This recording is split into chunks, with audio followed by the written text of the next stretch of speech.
the old cliche, it's hard to get to the top, it's harder to stay there. When you have to reload, is that the time when you find out just where a program is? Maybe. Our program is in great shape. The program, even through all of this, was never in bad shape because the fans and the tradition was so strong and the support was so good.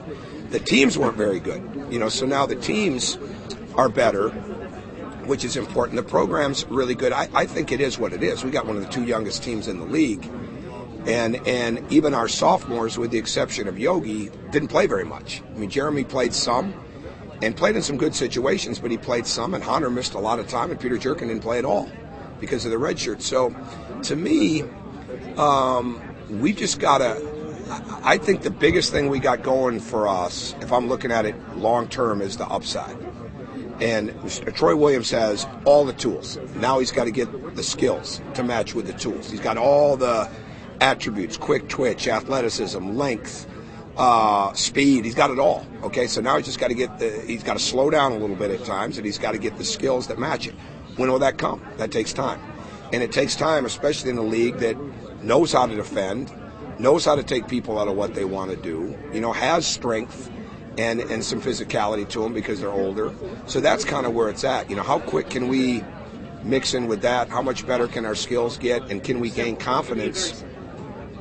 And when we do get knocked around a little bit, not lose the confidence we haven't built up yet, And because then all the experience of having a great program, that doesn't help you. What helps you is guys that have been through it, that know how to get through it. And so we got to go through it again, but they're talented, and there's a high level of humbleness and want to in this group. I mean, a high level. I can't imagine a higher ranked group of guys, and again, maybe the rankings don't mean much, but a higher group ranking guys that really are hungry to get better. Now, if that doesn't stay up and if that doesn't keep moving forward, then we take a step back. If that keeps moving forward, then we get better this year.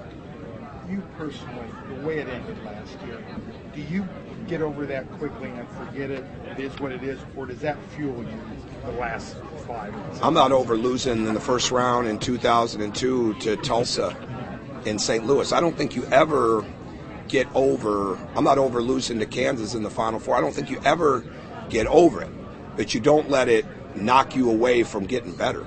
And you, the one thing you don't let it do is define the whole deal. And I think that's the same thing with last year's team.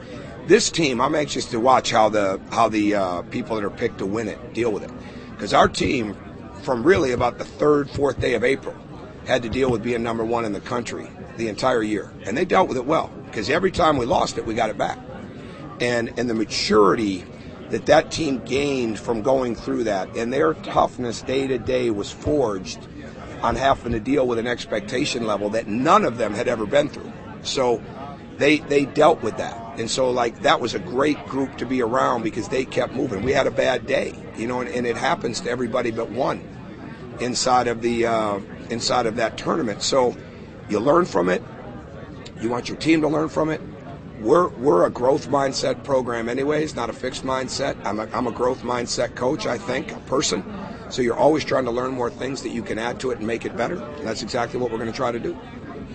With Noah's versatility and the size, have you coached a player like him before? Compared to anyone?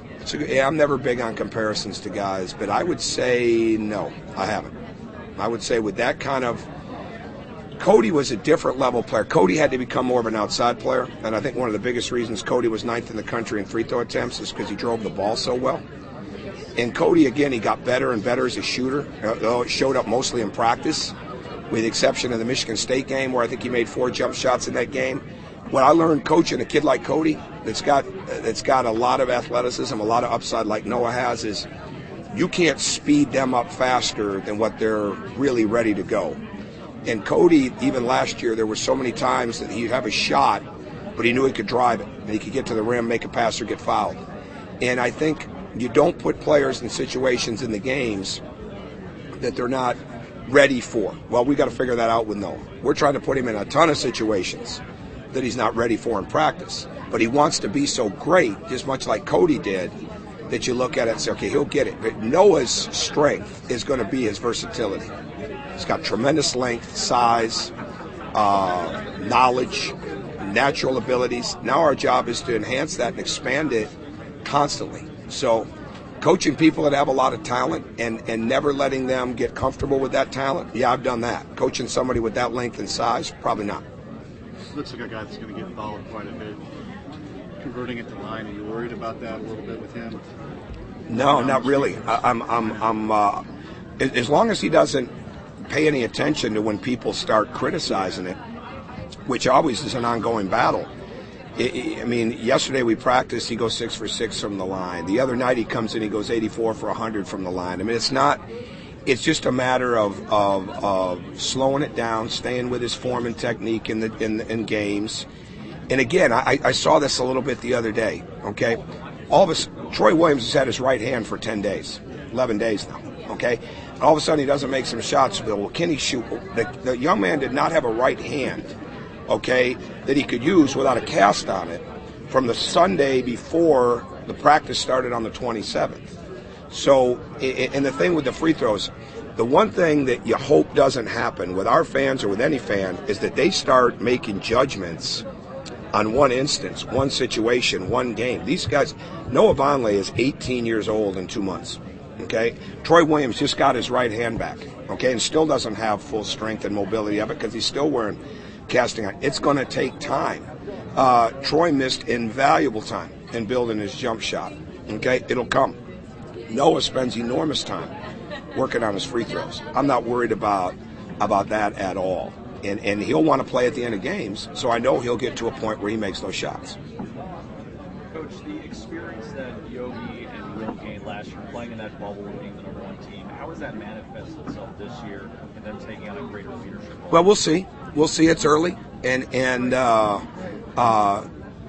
things that make you that kind of team are what you do when nobody's looking, meaning the outside world, how you are in practice, how you are in being demanding of your teammates, the extra work that you put in, and is that extra work consistent? For us, it's been, but it remains to be seen. It'll start to show up when we're down 4 with 2 minutes to go on the road somewhere, or when we've got to build. We're on an 8-0 run and we've got a chance to build up a lead. Do we keep doing it, or do we go into a mode where we think we can take a hero shot? You know, those things can't happen, and that's why the strength of our team has got to be the depth. And the strength of the team on top is the upside. But then it's got to be the depth, because what happens when you have a young team, if our guys are looking at, well, how do I replace Cody's scoring? How do I replace Victor's attention? How do I replace Jordan's three-point shooting? We won't be successful. How do I replace the level of energy, the level of toughness, the level of the desire that they brought to each and every practice and game? Their ability not to be afraid to say something to somebody that might hurt their feelings in the heat of a game.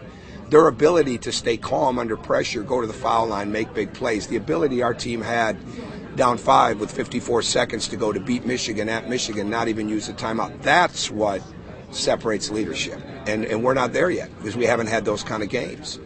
But we make reminders and try to build as many situations in practice every day that we can.